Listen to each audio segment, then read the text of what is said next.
우리 하나님의 말씀 누가복음 17장 20절부터 보시겠습니다. 바리새인들이 하나님의 나라가 어느 때에 임하나이까 묻거늘 예수께서 대답하여 이르시되 하나님의 나라는 볼 수 있게 임하는 것이 아니요 또 여기 있다 저기 있다고도 못하리니 하나님의 나라는 너희 안에 있느니라. 우리 1절부터 19절까지 지난 시간에 확인할 때 끝에 10명의 문둥병 환자에 대한 사건이 소개가 됐습니다. 그걸 통해 가지고 하나님의 나라, 회복되어진 하나님의 나라가 어떠한지 그 상황을 구약 성경의 예화를 털어 가지고 이제 소개가 된 거예요. 그 중에 문둥병이 들었다고 하는 그 이야기는 구약 성경에 의할 것 같으면 제사장에게 그 몸을 보이고 치유가 됐든 다시 더 연장되어지든 이런 것이 결정되어지기 때문에 예수님께서는 그들한테 뭐 낫다고도 이야기를 안 해요. 그냥 제사장에 가서 내 몸을 보여라 라고 말씀을 하셨는데 가는 도중에 환자는 자기 몸이니까 알 수가 있잖아요.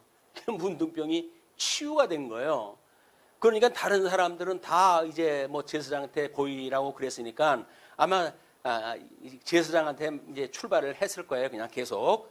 그런데 그 중에 한 사람이 예수님한테 온 거예요. 그러고는 예수님한테 자기 몸이 이제 다 난 거를 감사했다 하고 그러니까 고쳐주기는 내가 10명을 고쳤는데 나한테 온 거는 너 하나로구나. 이렇게 이야기를 하거든요. 그러니까 9명의 그 문둥병 환자는 역사적으로 구약 성경에서 언약되어진 대로 지금 일이 이제 이루어질 수가 있는 거죠. 제사장한테 모임을 보여야 돼요. 그렇게 되면 치유가 됐다고 하는 게 판정이 되어지고 그 모든 삶이 일반적인 삶으로 이제 이게 복귀가 되어지는 거거든요. 지금 우리 팬데믹 그 사건으로 해서 온통 이제 그 이전과 이후의 걸 뭐 이제 우리 집사님 기도했던 대로 사람들은 그걸 나누고 어떻게 될 거냐 뭐 이런 걸 이야기를 하는데 중요한 거는 다시 돌아왔던 사람이 똑같은 제사장에게 몸을 보이는 거예요, 사실은. 근데 먼저 이제 치유받았던 그 사람들 중에 9명은 예수님의 명령대로 옛날 구약에서 이야기했던 제사장, 지금 그들이 그 현재 역사에 공존하고 있는 제사장들한테 그 몸을 보이러 갔겠죠. 그런데 예수님은 지금 당신이 구약에 언약되어진 제사장이라는 거 아닙니까? 나의 제사의 회복으로 해서 너희들이 온전하게 될 것이야 라고 하는 걸 이야기를 하기 때문에 사실은 예수 그리스도야말로 참 제사장인 거야. 참 제사장. 그래 그분한테 그 나은 것을 고백을 갖다 하는 것이야말로 예수님이 예화를 통해 가지고 설명했던 아마 미래 열려져 있는 답안지예요, 그게. 그러니까 복음을 깨달은 사람은 예수님한테 와가지고 내가 병이 났습니다라고 해서 감사를 허물어 해가지고 예수님이 제사장으로 해가지고 상실되어졌던 이 에덴을 회복시키는 그러므로 하나님 나라의 도래가 되어진 것을 믿을 뿐만 아니라 예수님한테 증거하고 그리고 고백을 갖다 하고 다른 사람들한테 이렇게 표징으로 드러나는 일이거든요. 근데 다른 사람들은 예수님한테 오지를 않고 그냥 구약적 방식으로 해가지고 예수님의 지시를 따라가지고 제사장한테 그 몸을 보이러 갔어요. 뭐 그 사람은 그 사람들대로 어떻게 되어져 있는지는 모르죠. 그러나 성경에서는 그 사람들한테 대해서 언급을 안 해요. 언급을 하는 거는 그냥 다시 돌아온 사람, 그 한 사람에 대하여 이제 그를 칭찬하게 되어집니다. 그렇게 해가지고 이제 하나님의 나라에 그것이 임재라고 하는 것이 과연 그렇게 연결이 될까라고 하는 우리가 의심을 가질 수가 있잖아요. 그런데 우리 17장 20절로 21절을 보게 되면 그 상황을 목도했던 바리새인들이 하나님의 나라가 어느 때에 임합니까? 라고 물어요. 그 이야기는 뭐예요? 지금 예수님이 하나님의 나라가 도래한 것을 표적으로 보여줬다는 사실이겠죠. 그러니까 그거를 바리새인들은 정말 뭐 문둥병이 고쳐졌고 10명도 다 나음을 받았다고 이제 돌아온 자에 의해서 복을 받았으니까 이게 회복되어지는 하나님의 나라의 모습이로구나 라고 그들이 추측을 할 수 있었을 거예요. 그러니 예수님한테 묻는 겁니다. 예수님한테 하나님의 나라가 어느 때에 임합니까? 라고 물어요. 아주 정당한 그 질문이었어요. 근데 예수님의 대답은 전혀 그들이 알아들을 수 없는 대답을 하십니다. 왜냐하면 예수께서 대답하여 이르시되 하나님의 나라는 볼 수 있게 임하는 것이 아니요 또 여기 있다 저기 있다고도 못하리니 하나님의 나라는 너희 안에 있느니라 라고 이야기를 하셨어요. 자, 이게 뭐냐면 우리 이제 아래의 그 그림도 에덴 동산에서 그들이 타락을 했기 때문에 에덴에서 추방을 당했고 그래서 타락인으로 살아가던 사람들 아닙니까? 그를 둘째아들이신 예수님이 오셔가지고 죄 중에 있던 그들을 용서하시고 그들을 불러내셨단 말이에요. 불러내신 것이 소위 말하는 교회예요. 교회. 지금 이 가운데 우리 중생인으로 표현되어져 있는 여기에 파란 걸로 해서 십자가의 모습으로 크게 제가 이렇게 테두리를 갖다 쳐놨는데 이것이 하나님의 나라 주님의 몸된 교회거든요. 그런데 예수님은 그 교회에 물론 머릿돌로 오신 분이에요. 그렇기 때문에 이제 예수님이 십자가의 사건을 다 마치고 그 다음에 승천을 갖다 하셨을 때 성령을 보내주셔가지고 그들이 하나님의 나라가 가시적으로 이제 세워질 거거든요. 그런 하나님의 나라인데 유대인들은 지금도 여전히 다윗의 왕국 같은 하나님의 나라를 머릿속에 그리고 있는 거예요. 신령한 세계에 하나님 나라가 무엇인지를 모르니까 지금 하나님의 나라는 오신 거거든요. 예수님은 오셨단 말이에요. 머릿돌이 되셔가지고 이제 그 머릿돌 위에 주님께서 주님의 몸된 교회를 세워가실 거거든요. 그러니까는 그 예수님을 보시게 되면 하나님의 나라를 회복하실 분이 당신이군요. 이렇게 고백이 돼야 되는데 유감스럽게도 하나님께서 그런 믿음을 주시지 않았기 때문에 그들은 단지 단순한 그리고 역사적인 그리고 가시적인 그런 질문만 한 거예요. 하나님 나라가 어느 때에 임합니까? 이 때라고 하는 건 매우 중요해요. 이들이 이제 때를 지금 질문했다 했는데 문제는 예수님께서 하나님 나라는 볼 수 있게 임하는 것이 아니다 라고 이야기를 하시면서 볼 수 있다라고 하는 형상화가 되어져야 될 거 아니에요. 그렇지 않다는 거예요. 그리고 또 여기 있다 저기 있다고도 못하리니 어떤 특정한 장소에 그것이 매이는 것이 아니란 말이에요. 하나님 나라가. 요즘 이제 팬데믹 이후에 뭐 청년들이 다시 돌아올 수 있을까라고 하는 이제 의심을 가지고 연구하는 분들이 계신 것 같아요. 그래서 적어도 20% 내지 30%는 젊은 세대의 크리스찬들이 교회로 돌아오지 않을 것이다 라고 예측을 갖다 합니다. 그 이야기는 우리가 여러 가지로 우리가 생각을 할 필요가 있는 거예요. 하나님의 나라가 과연 무엇인데 그들은 다시 지금 교회 바깥으로 나가가지고 이 팬데믹 시대를 지금 견디고 있단 말이에요. 그런데 그렇게 대면 예배, 주일 성수 문제라고 해가지고 그거를 거의 생명과 같이 여겼던 교회들인데 어쨌거나 이 전염병이라고 하는 이 사건은 우리 같은 시대에 같은 공간에 살고 있는 사람들이기 때문에 이건 우리라고 묘하는 게 아니에요. 그래서 하나님께서 세상을 진노를 하실 때에는 뭐 타짜는 피해가지고 주신다든지 이런 생각을 가지면 안 됩니다. 이거 종말론까지 그런 생각이 가거든요. 종말론에 뭐 이제 그 환란이 오게 되어졌을 때 택한 백성은 하나님께서 환란을 주시질 않는다 라고 이야기를 했다 해가지고 공중재림이니 뭐 이중재림을 이야기해가지고 택한 백성들은 그 환란을 피하게 주신다는 거예요. 근데 성도들에게 어떤 공감할 수 없는 환란을 준다는 이야기는 하나님의 영광을 배우는 성도로서는 아무런 의미가 없어요. 어려움을 통해서 우리는 하나님을 깨달아가게 되어지거든요. 근데 그분한테 우리의 모든 걸 맡기고 그래가지고 우리 신앙생활이 점점 내공을 강화시켜 나가고 그래서 어떤 대적 앞에서도 담대한 믿음을 가지고 믿음 생활을 하게 하는 건데 마치 하나님은 사랑하는 백성들한테는 아무런 해도 입히지 않게 하기 위해서 그냥 뭐 어린아이를 이렇게 그 어머니가 감싸듯이 그런 모습으로만 설명을 다 한다. 근데 그렇지는 않습니다. 우리 젖먹이들은 아니잖아요. 엄마가 젖먹일 때는 그럴 수가 있죠. 그러나 아이가 성장을 하고도 엄마 치마폭을 떠나지 않으려고 맨날 엄마만 이제 붙들고 그러면 그 엄마가 정상적인 교육을 갖다 하려고 한다면 떼어내야 돼요. 예, 부모로부터 떼어내는 훈련이 필요한 거거든요. 이 훈련이 안 되면 지금 같은 시대에 자녀들이 보고 싶다고 아주 울고 있는 노인네 부부들이 현실 역사에 그냥 보이는 거예요. 왜? 내가 어떻게 그들을 길렀는데 이 질병으로 해가지고 그들을 볼 수가 없는 이 시대를 우리가 살고 있으니 얼마나 애통하겠어요.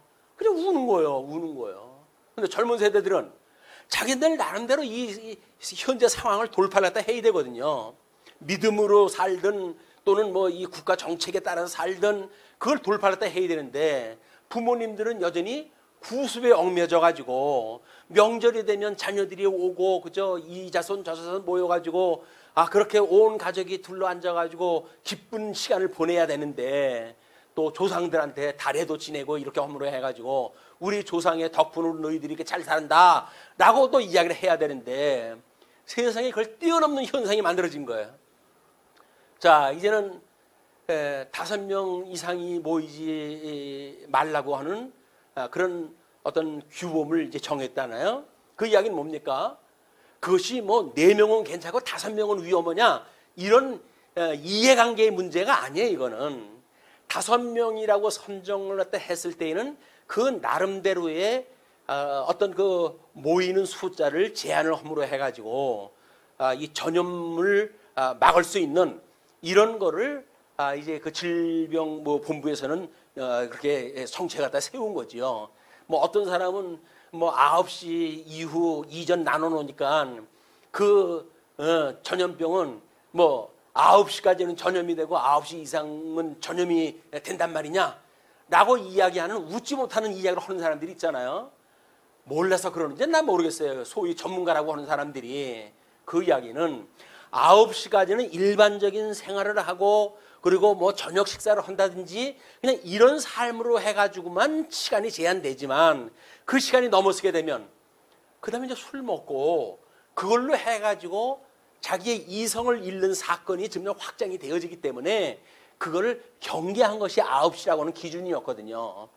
그러니까 그게 어떤 의도로 정책이 만들어졌는지도 모르고 뭐 과학자니까 자기는 무슨 그 바이러스가 9시 이전에는 옮겨지지 않고 9시 이후는 옮겨지냐 이런 다른 사람들이 이해 못할 이야기를 하는 거예요. 그게 이렇게 합리적인 세상을 살아가는 사람들은 하나님의 이 은혜라든지 이런 걸 알 수가 없어요.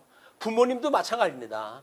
부모님들이 진자리 마른 자리 갈아디시면서 다 길렀던 자녀들 아니겠어요? 그 자녀들이 귀하지 않은 부모들이 어디 있겠습니까? 그러나 이런 위기의 시대에 그들도 이제 앞의 시대를 갖다 열고 살아가야 될 거 아니겠어요? 지금이는 자기를 기준으로 해가지고 병이 걸려도 괜찮다, 뭐 내가 치료비 낸다. 지금 치료비 물어내느냐가 문제가 아니지 않습니까? 근데 결국은 자기 중심으로 이 세상을 보는 사람들은 이런 현실의 어려움조차도 해석할 수가 없는 거예요. 모든 걸 자기 중심으로 해석을 해야 되는 거예요. 자녀도 자기 중심으로 이 해석이 돼야 되는 거예요. 그 자기가 오라고 그러면 와야지. 네가 이 부모가 오라는데 안 와? 라고 이야기를 하면 그 자녀는 그 부모의 부속물입니까? 아니잖아요. 인격적으로 우리가 동일한 인격체로 어떻게 우리가 이 생활을 유지하고 관계를 유지할 거냐라고 하는 훈련이 안 되게 되면 정말 저급한 이 어떤 친족적인 육적인 관계 속에서 그게 다라고만 세상을 살아가는 거예요. 그렇지가 않다. 그래서 오늘 아마 이 하나님의 나라의 임재라고 하는 모습이 주님의 몸된 교회가 어떠한 건지를 보여주는 그런 그림이기 때문에 이제 교회의 유형교회에 이제 우리 대열이 문답에서 이렇게 이야기를 합니다.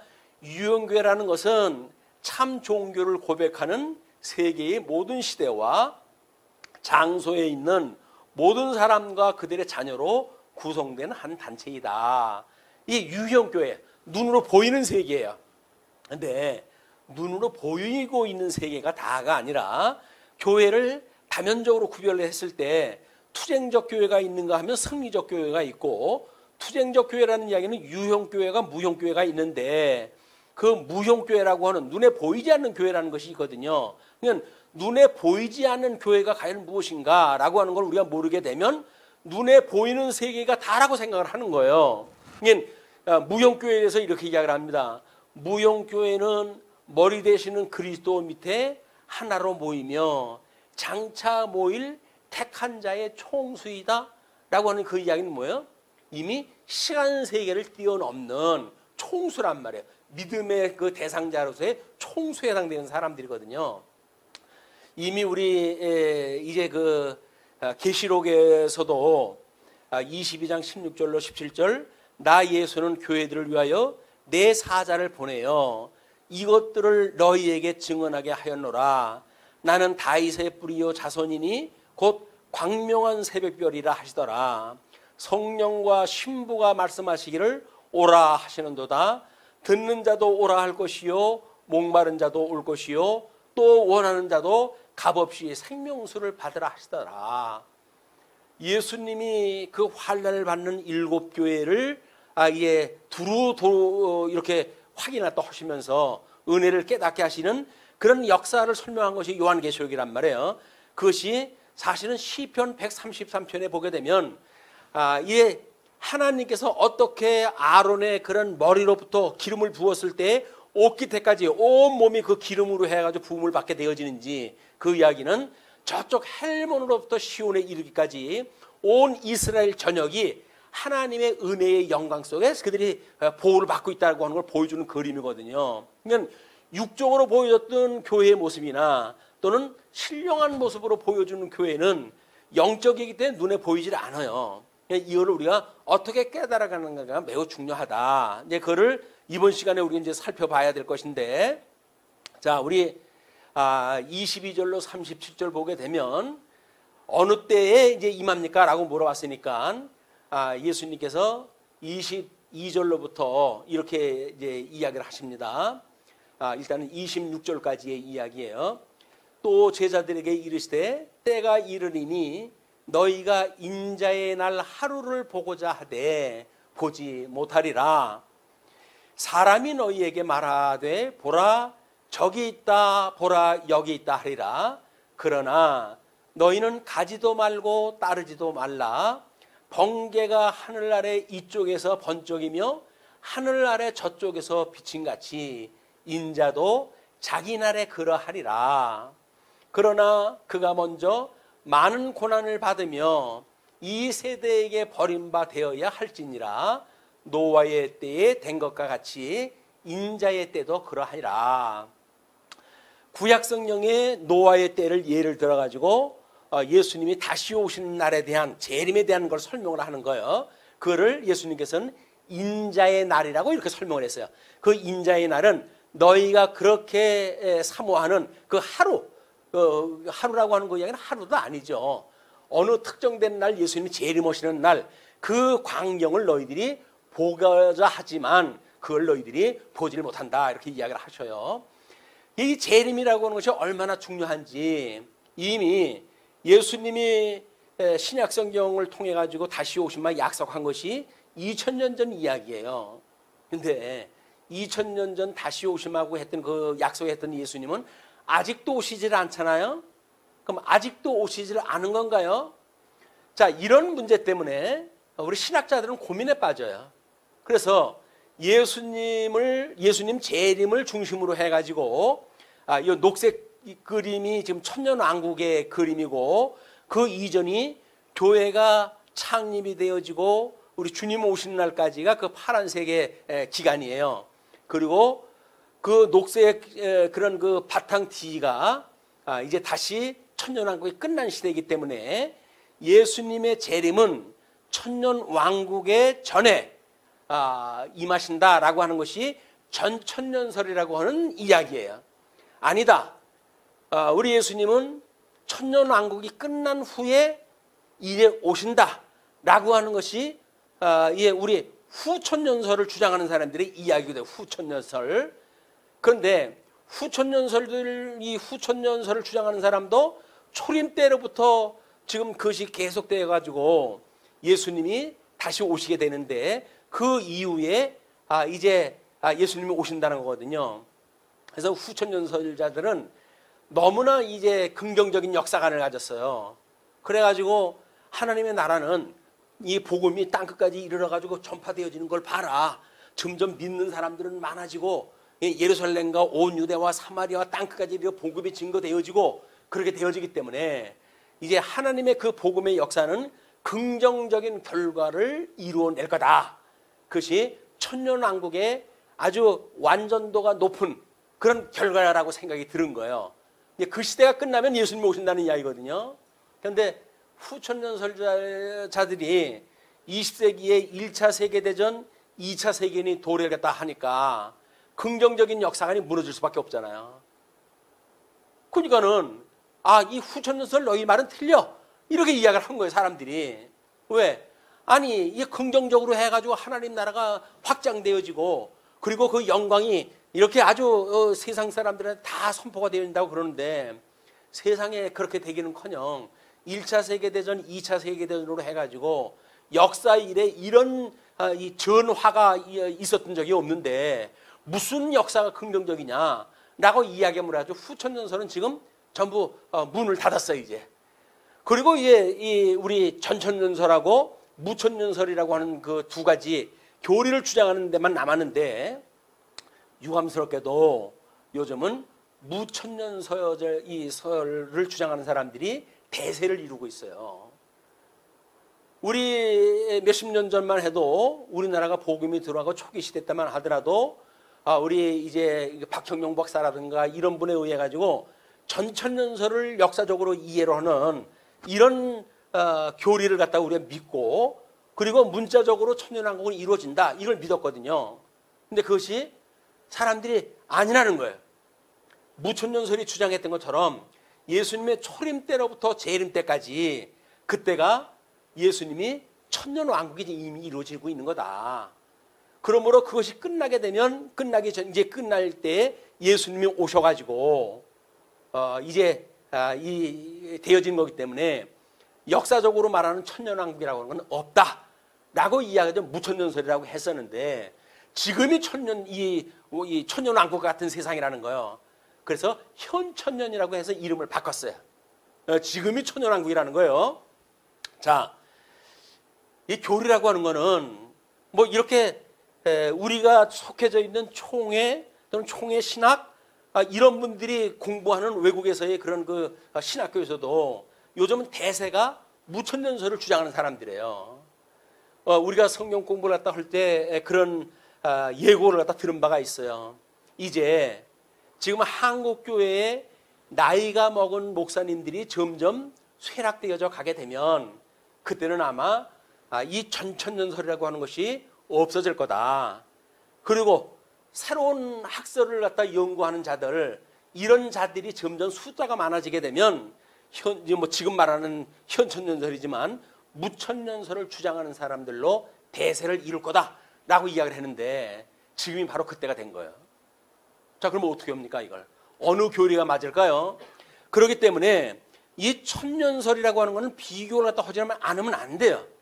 이렇게 우리가 이런 과정을 공부할 때 이것이 너무 필요한 일이기 때문에 자, 그러면 후천년설에 대한 건 이미 우리가 이제 포기를 갖다 했으니까 이 사람은 역사적으로 해가지고 맞질 않아가지고 자기네들이 포기가 되어진 사람들이에요. 그러면 이 전천년설이라고 하는 것하고 무천년설이라고 두 개가 남게 되어지는데 전천년설은 세대주의적 전천년설이 있고 역사주의적 전천년설이라고 하는 두 가지 천년설로 나뉘어져요. 우리가 이 세대주의적 전천년설이라고 하는 그 이야기는 우리 미국에서 우리 자유신학들이 이제 팽배해지다가 보니까 근본적인 신학 우리가 몇 가지만 동의하고 하는 이런 교파들끼리 모이자라고 해서 자유주의 신학을 우리가 이 방언을 갖다 하자라고 주장했던 사람들이거든요. 거기에 줄을 갖다 이루고 있던 사람들이 세대주의자들이었어요. 그래가지고 할 수 없이 세대주의자들과 장로교, 감로교 있었던 자유주의의 모든 신학을 부정했던 사람들이 한 편을 먹게 되어진 거거든요. 그 사람들을 소위 근본주의라고 이야기를 합니다. 근본주의. 그 근본주의가 지금 대한민국에 들어왔거든요. 그래서 우리나라에도 이 세대주의에 대한 그런 것 때문에 이중재림설이라고 하는 걸 통해 가지고 우리 예수님이 공중재림을 했다가 이제 그때 휴거되어진 사람들은 한국에서 천국잔치가 다 보이고 이 땅에서는 이제 하나님의 진노가 임해가지고 대환란이 임한다는 거예요. 그리고 그것이 끝나게 되면 예수님이 다시 지상재림을 갖다 한다라고는 이중재림론을 갖다 주장하는 사람들이 이 세대주의적 전천년설의 사람들이에요. 그래서 우리 재림 횟수를 그 사람들은 2회로 이야기했다 하죠. 공중재림과 지상재림 두 가지를 갖다 이야기를 하는데 아니다. 예수님은 한 번 재림을 하신다라고 하는 것이 이게 그리스도의 이제 천년설, 전천년설을 주장하는 사람들의 주장인 거예요. 이거 둘로 갈리게 됩니다.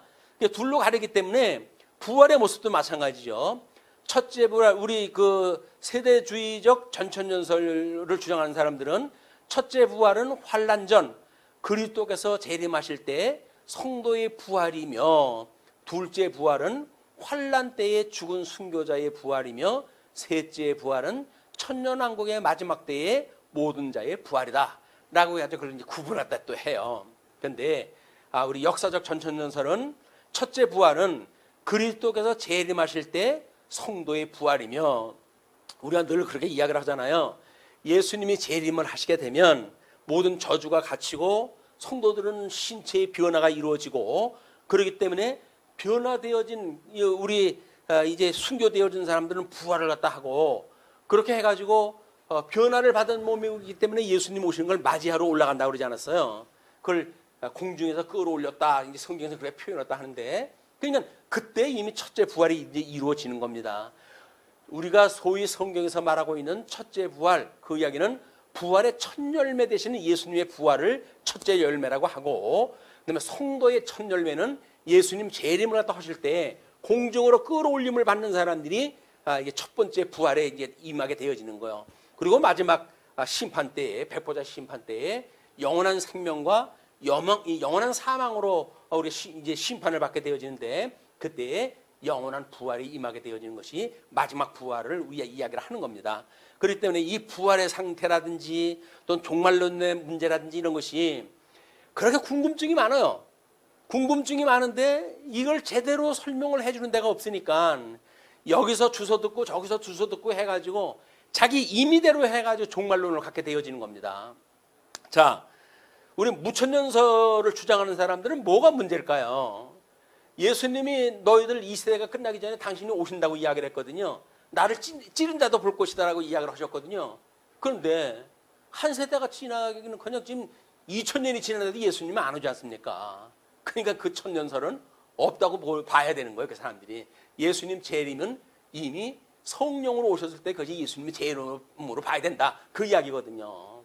그런데 예수 그리스도의 천상사역을 모르게 되면 예수님이 지금 하나님 보좌 우편에서 그들의 이 하나님의 뜻을 이루기 위하여 끊임없이 중보기도를 다 하고 계신데, 그분이 하시는 사역이 그분이 직접 통치하는, 성령을 통해 가지고 통치하는 성령의 사역과 그걸 뭔가 그냥 혼돈을 갖다 하는 거예요. 혼돈을.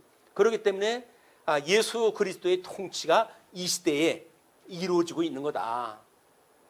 그런데 그렇게 되면 신학적으로 여러 가지 이제 오류가 만들어져요. 그걸 우리가 다음 그림에서 보기로 하고, 지금 그런 과정, 그런 걸 이제 보게 되면 우리 세대주의적 전천년설자들은 그리스도의 공중재림, 성도의 휴거, 대환란, 그리스도의 지상재림, 그다음에 천년왕국, 그다음에 최후의 심판, 그리고 새하늘과 새 땅이라고 하는 그런 우리 타임라인을 그들은 나름대로 이제 그리고 있어요.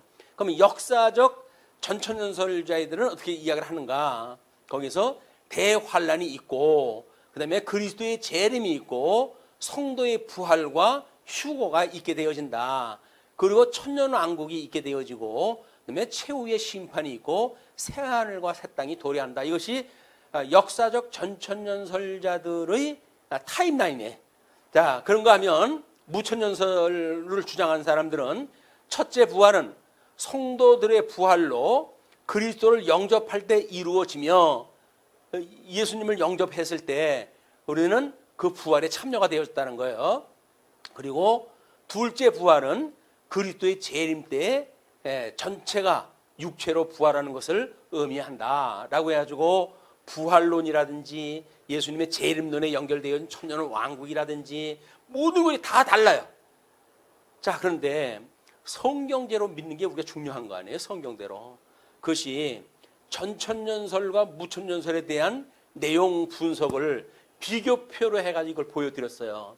이거를 우리가 잘 살펴봐가지고, 우리는 이렇게 전천년설, 그것도 역사주의적 전천년설을 우리는 믿는 사람들이로구나 라고는 소속이 있다는 분명해야 대체적으로 무엇을 믿는가에 대한 신앙이, 내용이 우리가 이제 알 수가 있는 거예요. 그게 아니면 이 사람한테 듣고 저 사람한테 듣고 부흥사를 통해 가지고 듣고 이렇게 해가지고 듣는 천년왕국설은 터무니없는 성경의 내용을 그냥 믿게 되어진다. 그래서 도표를 일일이 설명을 해드릴 수는 없어요. 이거를 참고로 해가지고 보셨으면 좋겠습니다. 자, 그리고 이제 27절부터 이야기가 이렇게 계속되어져요. 노아가 방주에 들어가던 날까지, 노아 때를 너희들이 잘 염두에 두라고 그랬으니까, 노아가 방주에 들어가던 날까지 사람들이 먹고 마시고 장가들고 또 시집을 가더니 홍수가 나서 그들을 다 멸망시켰으며, 또 롯의 때와 같으리니 사람들이 먹고 마시고 사고 팔고 심고 집을 짓더니, 롯이 소돔에서 나가던 날에 하늘로부터 불과 유황이 비오듯 하여 그들을 멸망시켰느니라. 인자가 나타나는 날에도 이러하니라. 자, 노아의 때는 이스라엘 국가만을 대표로 한 나라가 아니에요. 이제 노아 때는 이미 전 인류를 대상한 심판의 이야기였었고, 그 다음에 우리 롯에 대한 거는 아브라함, 그 열조와 관계되어져 있는 나라의 심판을 이야기를 하고 있거든요. 두 가지의 내용을 우리가 제대로 잘 이해를 해야 되는 거예요. 그래서 본문에 보게 되면 모형적으로 봤을 적에는 율법과 선지가 곧 물심판과 불심판에 대한 예표였어요. 그래서 모세에 의한 물심판, 엘리야에 의한 불심판, 이것에 의해 가지고 결국은 세례 요한의 물세례와 십자가에 죽으시는 그런 불세례를 통해 가지고 예수님이 그 구약성경 모든 걸 응하셨다라고 하는 걸 우리가 확인했다 했거든요. 그런데 오늘 누가는 특별히 노아와 롯을 중심으로 설명을 해가고 있단 말이에요. 그렇기 때문에 노아라고 하는 인물은 모형적으로는 모세를 통해 가지고 물심판을 그들이 보여준 거 아니에요? 애굽에서 그들을 오직 믿는 사람들, 유월절을 지킨 사람들만 건져내게 되어져 가지고 물심판으로부터 노임을 받는 역사를 소개했다고 한다면, 노아는 노아의 단 8식구만 구원받은 그런 예를 통해 가지고 예수 그때 구원에 대한 걸 설명을 했단 말이에요. 그러나 엘리야가 이스라엘 백성들, 이미 하나님께 약속하셨던 가나안 땅에 들어가 가지고 하나님 나라를 통해 가지고 이제 그 불심판을 소개했던 선지자라고 한다면, 롯은 아브라함과 함께 그가 역사를 했던 거 아니에요. 애굽에까지 내려갔다가 그 다음에 이제 하나님이 약속한 땅 가나안 땅으로 이동을 하는 중에 이 자기의 식구들이 많아져 가지고 싸움이 일어났어요. 이제 아브라함의 식구들하고 조카 롯의 식구들하고 우물물이라든지 하는 걸로 해서 갈등이 일어나니까 아브라함이 제일 갔다 하잖아요. 자, 안 되겠다. 이제는 우리 사람이 너무 많아 가지고 이렇게 함께 다니기가 어려우니 내가 너한테 선택권을 먼저 줄게. 그러니까 네가 좌하면 나는 우할 것이고, 네가 우하면 나는 좌할 거야. 네가 여기서 선택을 했다라. 어느 곳에 네가 있을는지 선택을 해라. 라고 얘기했더니 롯이 어디를 봐요? 바로 너무 아주 에덴과 같았던, 자기 눈에 에덴과 같았던 그 소돔과 고모라 땅을 갖다 이제 그가 찾으랬다 한 거예요. 삼촌 나 여기 가질래요. 그랬더니 아브라함이 그래 그럼 넌 여기 차지하고 있거라. 그리고 아브라함은 하나님이 약속하셨던 가나안 땅을 향해 가지고 올라가게 되어졌단 말이에요. 자, 우리는 구약 성경에서 이걸 뭐 하나님이 하시는 일은 언약대로 이루어지기 때문에 아무리 조카 롯이 우선권을 줘도 하나님의 뜻대로 된다라고 하는 단순한 도식만을 우리가 이야기를 했는데 누가복음에서 오니까 지금 뭘 보여줘요? 그 사건은 하나님의 뜻대로 되어지는 것이 아니라 하나님께서 어떻게 물심판과 불심판이라고 하는 이걸 통해 가지고 예수 그때 십자가의 사건을 보여주는가 라고 하는 복음적인 사건이지 그걸 기능적으로 해석이 돼가지고 아유 하나님이 다 언약대로 이루어 가시는데 아무리 선택을 상대방한테 줘도 그 일은 그냥 하나님의 뜻대로 될 거야 라고 하던 자기는 아무런 소망도 자기의 의견도 없고 하나님의 뜻을 분별하는 그런 양식도 없고 그냥 그거 기능만 남는 거야. 아이 하나님의 뜻대로 될 거야. 뭐 될 대로 되라 그래 라고 이야기를 하는 그거를 아주 좋은 믿음이라고 우리가 혹시 착각을 하고 있었는지는 모르겠어요. 근데 그게 아닙니다. 저는 하나님의 뜻이 선한 뜻이 무엇인지 분별하지 못하고 다만 도식적으로 도구마라고 이렇게 이야기하는데 교리적으로 그냥 그걸 믿어가지고 받아들이는 상태예요. 근데 성도가 신앙이라고 하는 것은 하나님의 선한 뜻이 무엇인가 분별되지 않는다고 한다면 아무리 하나님이 그 계획하고 옳은 판단을 했다 할지라도 하나님께 칭찬을 듣지 못합니다. 왜? 그건 그냥 자기의 믿음의 신앙이 아니라 그냥 도식적인 거에 의해서 선택을 한 거거든요. 인격적인 신앙이 아니었었다. 그걸 우리가 경계를 하지 않으면 여기 이런 중요한 교훈에서도 그걸 또 놓치게 되어지는 거예요. 자, 그래서 지금 재림 때와 징조에 대한 교훈을 성경의 때와 징조에 대한 거는 지금 26절 우리 복음 누가복음 17장 26절로부터 30절까지 소개가 되어지고 있는데 노아의 때라고 하는 그 이야기는 창세기 6장 1절로 7절까지 소개가 되어지고 롯의 때는 창세기 13장 5절로부터 13절까지 소개가 되어집니다. 이런 거를 어찌어찌해라 라고 하는 경계는 누가복음 17장 32절에 자세히 나와요. 그러니까는 롯의 철을 기억하라 라고 하는 그런 그 이야기도 창세기 19장 26절에 나오는 일이기 때문에 모형적으로 하나님께서 어떤 그림을 보여주셨는가 라고 하는 내용을 복음적으로 이해하는 사람들만이 지금 하나님의 나라가 어떻게 임하는지 언제 임하는지 이걸 알 수가 있단 말이에요. 근데 그렇지 않으면 그냥 지식으로만 원리가 이렇고 논리가 어떻고 이렇게 설명을 하고 말 거예요. 그게 나한테 믿음의 상태로 해가지고 얼마나 위로가 되어지고 얼마나 소망이 되어지고 믿음의 역사가 일어나고 거기서 그다음에 우리 사랑의 수고가 나타나고 그래서 우리 소망의 인내를 갖다 해가는 그런 역사가 아니라 그냥 기능적으로 해가지고 아유 팬데믹 교회 안 가니까 그것도 괜찮네 라고 하는 기능적인 문제로 빠져버린단 말이에요. 이게 복음을 깨달았다고 하는 사람들이 왜 이 팬데믹이라고 하는 사건을 통해 가지고 이렇게 여러 해석이 나올 수밖에 없는가? 이것이 믿음의 질의 문제, 믿음의 질에 대한 문제. 복음에 대한 걸 우리가 어떻게 이해하는가에 따라서 기능적으로 이해하는 사람들은 교회 안 가니까 편하네 라고 하는 걸로 해석될 수가 있겠죠. 그러나 복음을 제대로 이해하게 되면 우리는 일부러라도 나와가지고 지금 뭔가를 사랑의 수고를 다 하고 그러잖아요. 이 역사가 일어나고 있잖아요. 그리고 그거를 예배에 우리가 정말 하나님 앞에 예배를 드리는 마음을 가지고 지금 이 예배를 드린다고 저는 생각을 합니다. 이런 것들이 어떤 믿음의 우리가 이 질을 지금 소유하고 있는가라고 하는 거에 따라서 각양각색으로 그림이 그려지는 거예요. 우리가 이런 걸 교훈이 되어졌으면 좋겠고 롯의 이 철을 갖다 기억을 갖다 하듯이 우리가 어떻게 기억을 갖다 하게 될까라고 하는 것이 아마 그때 당시도 그냥 시집가고 장가고 다 그렇게 했어요. 지금도 어느 교회 큰 사모로 했던 사람이 상을 당해가지고 중계를 갖다 한다고 그렇게 이야기를 하던데 하나님께서 지금은 돈 없는 사람들은 다른 사람들이 상가에 가지도 못해요. 왜?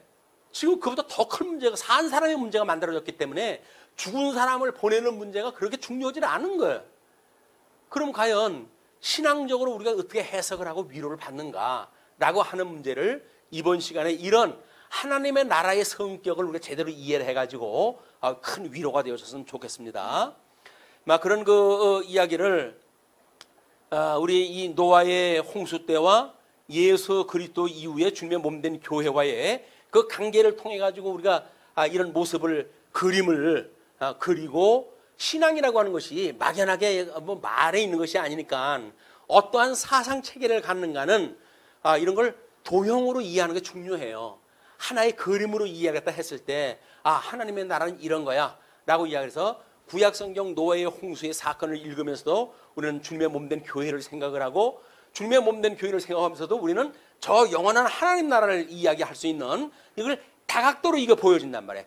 구약에서 보여줬던 예표적인 하나님의 나라, 실체적으로 이루어졌던 예수님이 보여줬던 하나님의 나라, 그것이 모든 심판이 끝나고 영원하신 하나님의 나라가 도래하게 되어졌을 때 그 하나님의 나라까지도 우리가 하나의 그림으로 이해하는 것이 중요하다. 이걸 하나의 논리로 우리가 끼워 맞추는 게 중요한 거예요, 이게. 그걸 그냥 뭐 노아의 거는 노아의 사건, 예수님이 오셔가지고 부활 사건은 부활 사건대로, 성령이 오셔가지고 주님의 몸된 교회가 이루어진 건 교회 사건으로 이렇게 전부 난도질을 쳐가지고 이해를 하게 되면 이것이 하나님께서 우리한테 통전적으로 보여줬던 하나님의 나라를 우리 제대로 볼 수가 없기 때문에 그렇습니다. 매우 중요한 그림을 지금 소개한 거예요. 그렇게 보시고 이런 그 문제에 대해서 우리 하나님 나라가 이제 우리가 어떻게 되어지는 건지 아마 뭐 데살로니가 후서의 그 1장서부터 1장 3절로부터 아마 길게 설명이 되어져 있는데 그 중에 빨간 글씨를 한번 읽어볼 거예요.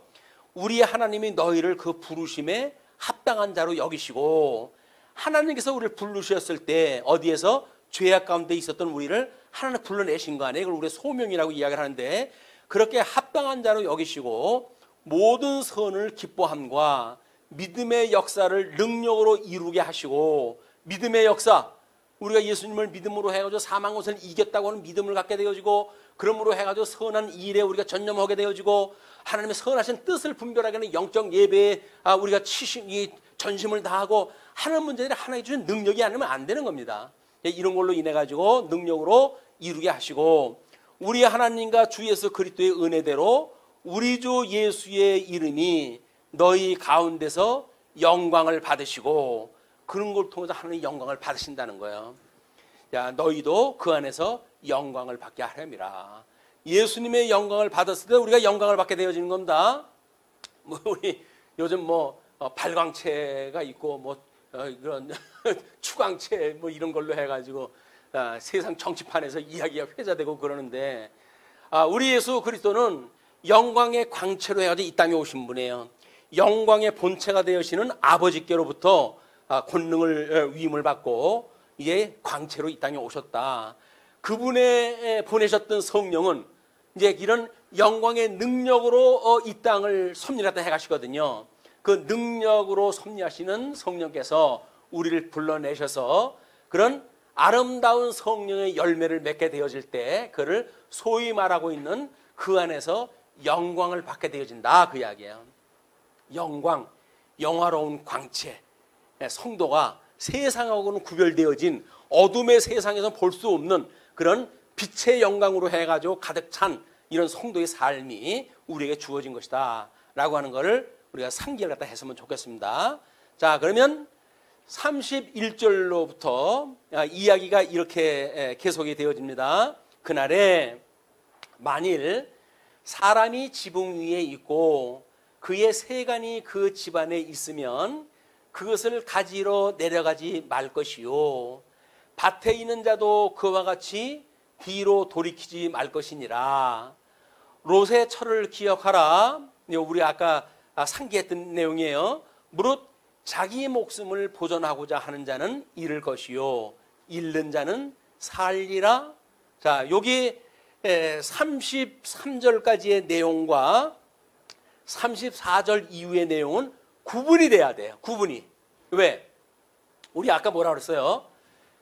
노아를 통해 가지고 보여줬던 전 인류에 대한 심판에 대한 이야기가 있고, 이스라엘 백성들을 향했던 또 모형적인 나라의 심판의 역사가 소개가 됐잖아요. 두 가지 축의 역사가 소개가 되어졌기 때문에 여기서 만일 사람들이 지붕 위에 있고라고 하는 그 이야기는 뭐예요? 이게 주 70년에 하나님의 성전이 다 무너지고 그건 짐승 권세에 의해서 핍박을 받게 되어질 때 그 이야기입니다. 온 사람들이 군대가 예루살렘 성을 에워싸고 그 가운데에 어떤 심판이 있을 건지를 보여주는 일이기 때문에 그런 일이 있을 때 그 이야기예요. 세간이 그 집안에 있으면 자기는 지붕 위에 있거나 밭에 있거나 그랬겠죠. 그런데 그 집안에 세간이 있었기 때문에 그것을 가지러 내려가지 말고 내려가지 말 것이고 밭에 있는 자도 그와 같이 뒤로 돌이키지 말 것이라. 그거를 내 집안에 이거 중요한 게 있는데 뭐 집문서가 있는데 땅 문서가 있는데 이게 지금 그거 다릴 때가 아니라는 거예요. 왜? 하루아침에 그 로마 군대에 의해 가지고 멸절을 당해 되어지거든요. 예루살렘 상을 완전히 포위해 가지고 들어가고 나가도 할 수가 없을 정도가 되어져 버리니까 이제 그런 그 역사적인 상황이 이제 벌어질 거란 말이에요. 이거를 예수님께서는 한 세대 후에 일어날 걸로 설명을 했어요. 이제 그렇게 되어졌지만 요한계시록에 가게 되면 그 이후에 전 인류의 심판이 바로 너희가 찌른 자도 볼 것이요 라고 설명이 되어지는 거예요. 근데 이걸 두 가지를 같은 의미로 우리가 이해를 못하게 되면 요한계시록에 이제 너희들이 찌른 자도 볼 것이요 라고 이야기했던 내용과 예수님이 너희가 이제 내가 영광의 모습으로 올 것을 이제 한 세대가 지나가기 전에 볼 것이다 라고 이야기했던 내용하고 구분을 못하는 거예요. 구분을 못하니까 모든 종말론이 꼬이게 되어지고 그 종말론을 이거저거 끼워 맞추려고 하다가 보니까 억지 해석이 나올 수밖에 없고 이렇게 해가지고 무천년설이라고 하는 현재의 그 잘못되어져 있는 천년설이 한국교회 대부분의 교회에서 수용되고 있다. 물론 천년설이 잘못되어졌다고 구원을 못 받는다든지 그런 이야기는 아니에요. 다만 우리가 우리 주님을 마주보는 것 같이 알게 되어진다고 하는 그 이야기는 뭐예요? 온전한 곳이 올 때에는 성령이 우리에게 은혜를 주셔가지고 우리는 성령을 통해가지고 주님이 우리를 보듯이 우리가 주님을 제대로 알아볼 수가 있다는 거 아닙니까? 그것이 소위 하나님의 말씀, 일용할 양식을 매일같이 구하는 우리들의 기도의 이유란 말이에요. 왜 매일같이 일용할 양식을 구합니까?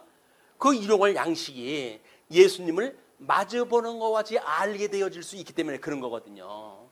근데 성경은 뭐 잘한다고 박사라고 이야기를 하는데 예수님의 마음하고는 전혀 상관없는 삶을 산다고 한다면 그분은 예수님 제대로 모르는 거예요. 예수님을 안다는 이야기는 뭐예요?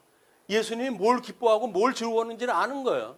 그걸 아니까 그 주님의 형상을 닮기를 끊임없이 구하는 거예요. 그렇기 때문에 그걸 온전케 하신 예수를 바라보고 끊임없이 우리 하나님 우편에 앉아서 대주제 되신 예수 그리스도를 바라보는 거예요. 왜? 그분이 우리 믿음을 갖다가 주관을 갖다 하시는 분이니까. 근데 그분을 바라보지 않고 무슨 믿음이 어디서 나와요? 땅에서 솟습니까? 하늘에서 내려옵니까? 그게 어떤 도식적인 의미로만 우리가 이해를 하게 되면 율법적으로 뭐 이거는 이렇게 되어져 있어. 그러므로 우리는 구원받는데 문제가 없어. 라고 하는 거는 의미가 없는 거예요. 그것이 왜 이것이 중요하냐? 진리니까. 예수님은 당신은 곧 진리요 진리요 생명이라고 그러셨잖아요. 그럼 진리는 예수님의 형상인데 예수님의 형상을 우리가 제대로 모른다고 한다면 우리는 예수님은 제대로 믿는 게 아니죠. 그냥 성경 공부가 그래서 필요한 겁니다. 주님이 어떠한 분인지 너무나 중요한 분이고 그분의 모습을 보고 그분을 깨닫기만 하면 자꾸 그분하고 닮아지고 싶은 마음이 생기니까 이 험악한 세상을 살아가면서도 우리가 어둠의 권세에 굴복하지 않고 우리는 선한 싸움을 싸우고 살아갈 수가 있게 되어진 거다. 자, 그래서 이제 34절 이후에는 이렇게 이야기를 하죠. 내가 너희에게 이르노니 그 밤에 둘이 한 자리에 누워 있음에 하나는 데려감을 얻고 하나는 버려둠을 당할 것이요 두 여자가 함께 맷돌을 갈고 있음에 하나는 데려감을 얻고 하나는 버려둠을 당할 것이니라. 그러니까 지금 34절 이후는 하나님께서 잠잘 때든 언제가 될지 몰라요. 예수님 오실 때가. 그냥 깨어 있으라는 거예요. 우리 보고. 그렇기 때문에 그들이 혹시 잠들 때에 만약 주님이 오신다고 한다면 그렇게 누워있을 때 한 사람은 데려감을 당하고 한 사람은 버려둠을 당한다. 만약에 또 일할 때 만약에 주님이 오시게 되면 그 예를 그렇게 이야기를 하는 겁니다. 두 여자가 함께 맷돌을 갈고 있음에 하나는 데려감을 얻고 하나는 버려둠을 당할 것이니라. 이것이 아까 우리 주님의 몸된 교회에서 이제 어린 양을 따라가는 신부들의 모습하고 적그리스도를 따라가는 염소 무리들하고 나뉘어지는 역사고, 궁극적으로 이 백보자 심판에서는 영원한 생명과 영원한 사망으로 심판에 이르는 사건이기 때문에 그 둘을 보여주는 그림이란 말이에요. 이거 실제적인 그림이에요. 그래서 우리가 지금 우리 그 사각 박스에 그를 예수님이 우리로 하여금 성전 회파되어질 때의 모습, 그거를 31절로 33절까지 내용이라고 화살표로 이렇게 그림을 그려놨잖아요. 근데 그 이야기는 뭡니까? 성전이 회파될 때에도 똑같은 상황이 일어나는 거예요. 왜? 모형적인 거니까. 모형적인 성전이 그렇게 회파가 되어졌을 때 실체적인 심판도 똑같은 모습으로 보여진다는 거예요. 그러니까 하나의 같은 원리지 다른 걸 이야기하는 것이 아니에요. 그러나 예를 들 적에는 하나는 모형적인 역사를 통해서 설명을 하고 하나는 실체적인 역사를 통해서 설명을 하기 때문에 두 개가 시간적으로는 엄청나게 다른 그 공간의 걸 이야기를 하고 있거든요. 이거를 하나로 묶는다고 하는 것도 오해고, 그렇기 때문에 이게 서로 다른 거라고 주장을 했다고 하는 것도 오해가 될 수가 있는 거다. 원리적으로는 똑같은 심판의 역사를 이야기하는 거기 때문에 하나는 성전 회파가 이제 되어짐으로 해가지고 하나님께서 우리 솔로몬을 통해 가지고 그 전무후무했던 찬란했던 그 성전을 지었던 그 성전이었었고, 물론 그것이 이제 바벨론에 의해서 무너졌다가 다시 안티오코스 4세의 그런 그 환란 속에서도 우리가 다시 수전이라고 하는 놀라운 은혜를 입게 되었잖아요. 그걸 헤롯은 또 정치적인 이유로 해가지고 수입적으로 해가지고 치장을 한 너무나 아름다운 성전을 지었지만, 예수님께서는 뭐라 그래요? 그걸 헐라 내가 사흘 만에 세우겠다고 그러지 않았습니까? 그러니까 헐어져야 돼요. 눈으로 보였던 육체로 보였던 건 헐어져야 되는 거예요. 우리 인생도 이렇게 육체로 살아가잖아요. 이건 헐어지는 거예요. 뭐만 남고 우리 안에 지어져가는 성전만 남는 거죠. 그것이 진정한 주님의 몸된 교회가 이루어지는 거다라고 하는 두 가지 측면을 우리가 알 수 있어야 이렇게 성령의 감동을 받고 신앙생활을 한다는 의미가 뭐냐라고 하는 우리가 알 수가 있단 말이에요. 이게 단순히 이스라엘 백성들이 믿듯이 성전 회파되어지게 되면 다 끝인가 보다라고 해가지고 흩어지고 마는 그런 것이 아니라, 이거는 예수 그리스도의 온전한 재림전에 있는 심판에 대한 걸 모습으로 보여준 거다. 그래서 예수 재림전에 있을 사건하고 그다음에 성전 회파의 모습하고 두 개를 나란히 설명을 한 것이다, 그 이야기예요. 자, 그러면 주 70년에 이 성전 회파의 사건이 있었기 때문에 주 70년이면 주님의 몸된 교회의 그런 시대였잖아요. 그 시대가 천년왕국이라고 만약에 생각을 한다게 되면 천년왕국을 이루고 있는 성전 회파가 무너진다는 게 말이 됩니까? 안 되잖아요. 그냥 구약으로 보여줬던 그림을 하나님께서 이제 모든 걸 지우시고 신령한 주님의 머리 위에 세워지는 교회, 그 교회의 모습을 보여주는 역사의 이런 진정되어진 신앙의 세계를, 이 신학적인 세계를 우리가 이해를 하지 못하게 되면 이렇게 그냥 도식에 의해서 설명되어지는 무천년설자들의 주장, 이런 걸 그냥 따라갈 수밖에 없단 말이에요. 조심하셔야 됩니다. 우리는 역사주의적 전천년설을 믿는 사람들이에요. 역사적으로 천년왕국 이루어집니다. 왜? 우리는 잃어버렸던 천년왕국이 회복되어지는 거라고 우리가 공부를 했잖아요. 그럼 천년왕국이 회복이 돼야 되는데 우리는 에덴 동산의 회복의 사건으로 보는데 지금이 이게 에덴 동산이라고 그러면 말이 됩니까?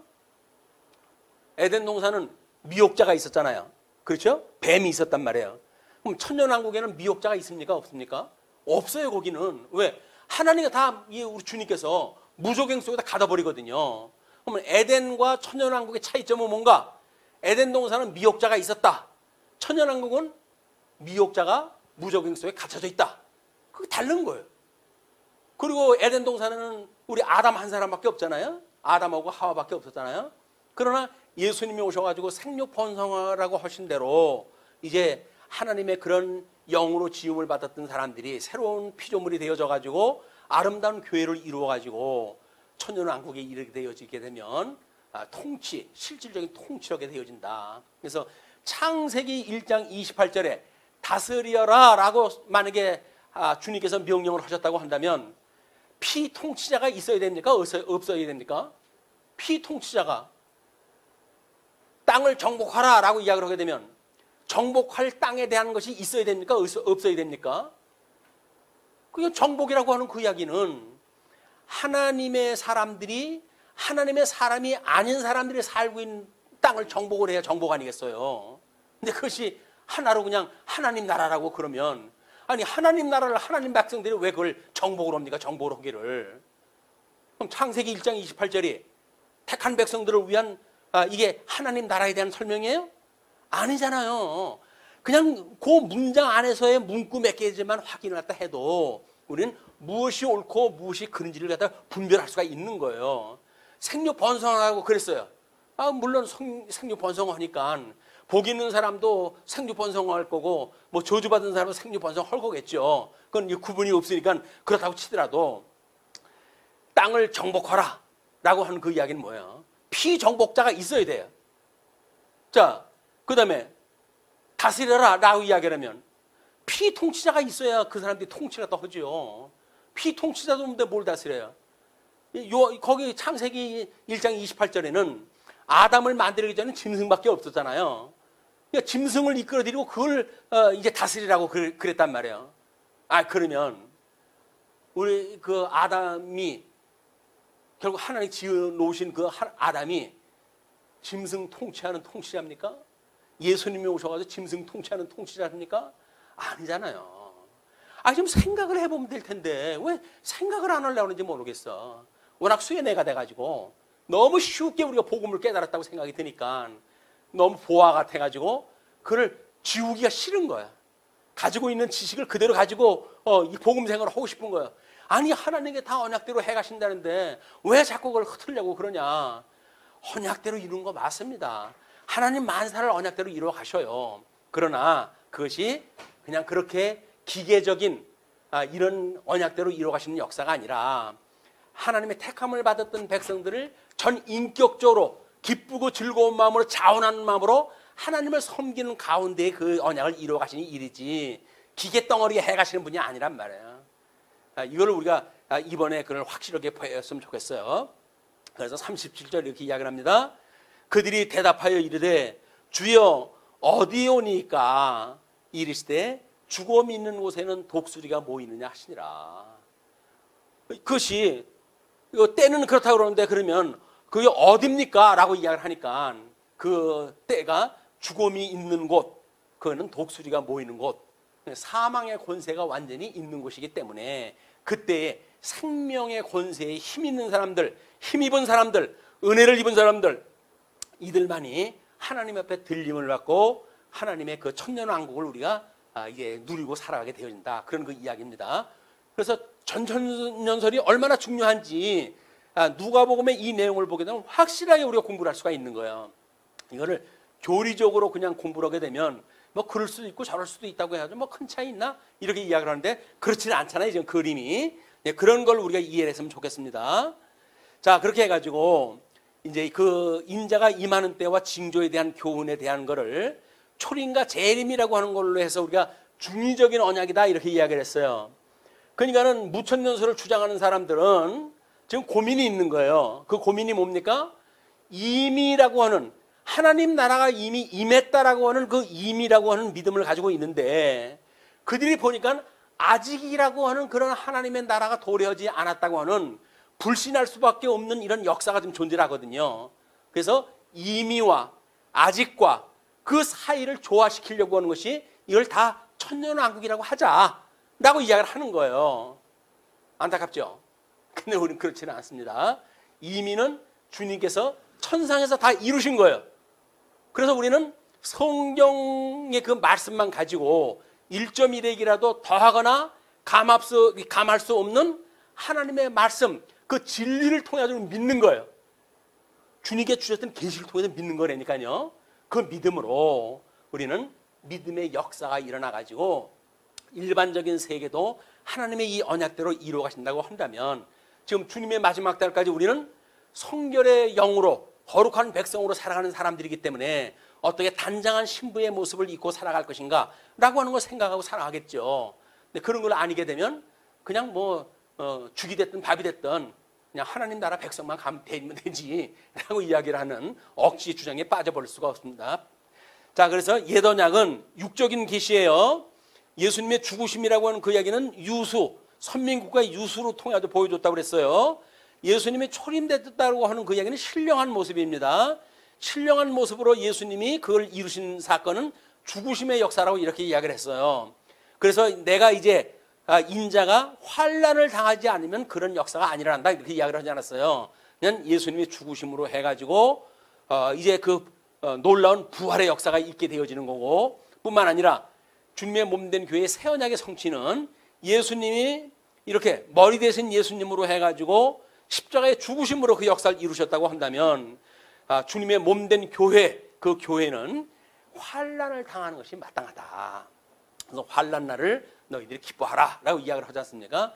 예, 우리 비록 당하고는 환난이라고 하더라도 이 중에서 우리를 특별히 뽑아내가지고 하나님이 어떠한 분인가를 깨닫게 하시고 그분을 믿고 위로를 받으며 그분을 소망으로 해가지고 찬송을 하고 범사에 감사할 수 있는 믿음으로 인도하시는 주님 앞에 우리가 항상 감사하는 거예요. 항상 기뻐하는 거예요. 범사에 감사하고, 이것이 아무리 어려운 시대라 할지라도 우리를 향하시는 하나님의 기뻐하시는 뜻입니다.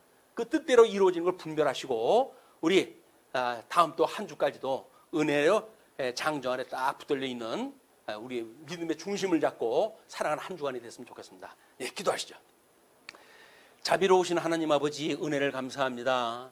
이런 어려운 때지만 오히려 저희들에게 어려운 때이므로 더욱 우리 주님을 우리가 의탁하고 그분을 찾으며 그분의 이제 가르쳐줬던 말씀을 두드리고 끊임없이 말씀을 상고하고자 하는 이런 마음을 주신 우리 하나님 아버지, 은혜를 감사하고 감사합니다. 우리 주님의 말씀을 일용할 양식으로 삼게 하셔서 때를 얻든지 못 얻든지 끊임없이 말씀 안에서 위로를 받고 소망을 가지며 믿음의 역사가 일어나는 놀라운 이제 하나님의 그런 영광의 발현이 아주 누추하고 별 볼 일 없는 작은 우리들이지만 우리를 통해서 영광 받으시옵소서. 하나님의 영광이 이 땅에 오시는 그때까지 우리를 통해 가지고 작은 등불로 빛으로 세상을 비추는 진리의 역군이 될 수 있도록 주님 인도하여 주시옵소서. 때가 매우 어둡습니다. 이제 온통 교회가 오히려 믿지 않는 자들에 의하여 손가락질을 당하는 이런 거 웃지 못할 일들이 벌어지고 있는데, 하나님 저희들 믿음으로 잘 서게 하셔서 정말 믿지 않는 자들에게 복음의 빛이 어떠한 것인지를 보여주고 그들에게 생명의 도리를 가르치는 이런 저희들이 될 수 있도록 인도하여 주옵소서. 주님께서 우리에게 거룩한 백성과 또는 제사장 나라를 삼으신다고 그랬는데 우리를 통해서 믿지 않는 자들에게 복음이 증거되게 하시고 또 우리를 통해 가지고 믿지 않는 자들이 우리 주 예수 그리스도를 믿는 그 역사 끝에 생명을 얻게 되어지는 놀라운 능력의 역사가 일어날 수 있도록 주님 인도하여 주시옵소서. 예, 우리가 진리를 지키고 전승하고 보수하는 이 일을 위해서 수고하고 있는 모든 성도들을 위해 크신 은총으로 함께 하시길 빕니다. 말씀으로 기도로 연보로 또는 받은 은사를 따라서 섬기는 손길 모든 그 손길들이 진리를 지키고 보수하는 주님의 사랑하는 백성들입니다. 그 백성들을 위해 선한 일을 하는데 결코 방해받지 않도록 주께서 굳게 지켜 주시옵소서. 예, 우리의 발걸음을 인도하시고 생명의 길로 인도하심으로 담대한 믿음의 역사를 바라보며 살아가는 우리의 삶이 될 수 있도록 주님 인도하여 주시옵소서. 여전히 다음 만나는 시간까지도 은혜의 장중 아래 저희들 두시옵기를 비옵고 우리를 구원하신 우리 주 예수 그리스도 이름으로 기도하옵나이다. 아멘.